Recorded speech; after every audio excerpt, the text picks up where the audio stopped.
Roughly half of adults in the United States don't consume enough magnesium from food. The symptoms, poor sleep, muscle cramps, persistent headaches, low energy, are common enough that most people attribute them to stress or poor sleep hygiene, rather than a nutritional gap. Magnesium deficiency is one of the most common and most overlooked mineral shortfalls in the modern diet, and the solution is almost entirely on the plate. What magnesium actually does. Magnesium is involved in more than 300 enzymatic reactions in the body. That number is large enough to be abstract, so it's worth narrowing to the ones most people feel directly. Sleep is one of them. Magnesium activates the parasympathetic nervous system and binds to GABA receptors, the same receptors targeted by sleep medications, helping quiet neural activity at night. Research has found that magnesium supplementation in people with deficiency improves sleep onset, sleep duration, and sleep quality, particularly in adults over 50. The mechanism is direct. Low magnesium means lower GABA activity, which means the brain has a harder time down-regulating at night. Blood pressure is another. Magnesium relaxes the smooth muscle of blood vessel walls, which reduces vascular resistance and, over time, lowers systolic and diastolic pressure. A meta-analysis of 22 trials found that magnesium supplementation produced modest but consistent reductions in blood pressure, with greater effects in people who were already deficient. Migraines are a third area with meaningful clinical evidence.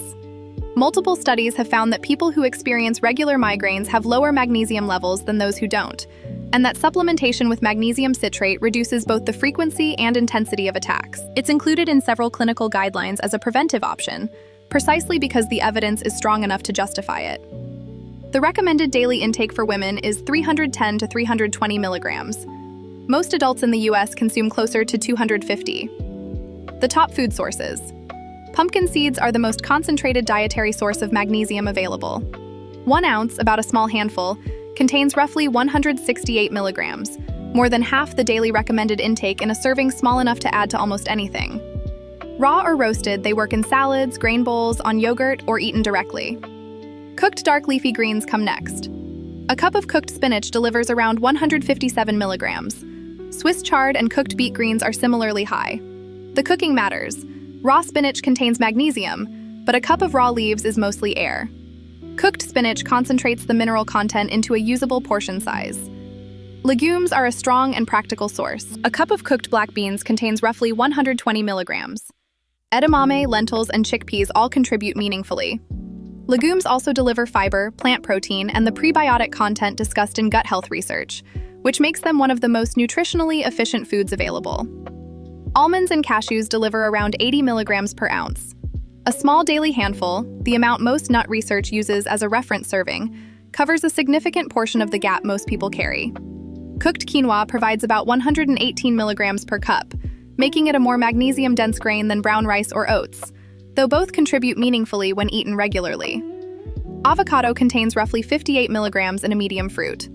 Dark chocolate above 70% cacao delivers around 64 milligrams per ounce, which makes a small daily serving one of the more enjoyable ways to contribute to the total. The pattern across all of these is consistent. Whole, minimally processed plant foods tend to be the best dietary sources of magnesium. Refined grains lose most of their magnesium in processing.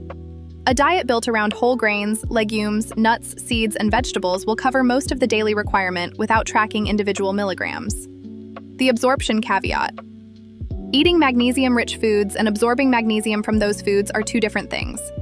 Grains, legumes, nuts, and seeds contain phytic acid, a compound that binds to minerals including magnesium, zinc, and iron, and reduces how much gets absorbed during digestion. A meal high in phytate-containing foods can significantly reduce the magnesium that actually reaches the bloodstream. The practical solution is simple. Soaking legumes and grains before cooking reduces their phytate content substantially. Sprouting reduces it further. Fermenting grains, as in sourdough bread, breaks down phytates almost entirely. None of these require dramatic changes to how most people already cook. Soaking dried beans overnight before cooking is standard in most recipes.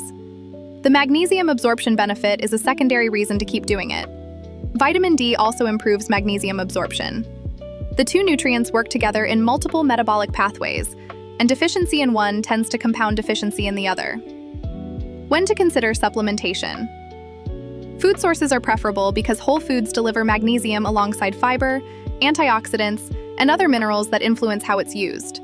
Supplements deliver the mineral in isolation. That said, diet alone is genuinely difficult for some people, and supplementation is well supported by research when there's a documented gap. Form matters significantly. Magnesium oxide is the most common form in inexpensive supplements and has the poorest absorption rate, around 4%. Magnesium citrate absorbs considerably better and is appropriate for general supplementation. Magnesium glycinate, bound to the amino acid glycine, has the highest bioavailability and is the form most often used in sleep research because glycine itself has calming properties.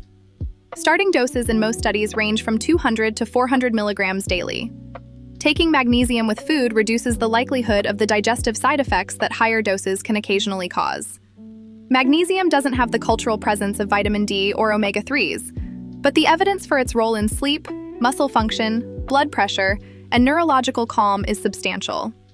The foods that deliver it most reliably are the same ones that appear consistently across almost every area of nutrition research. That overlap is worth paying attention to.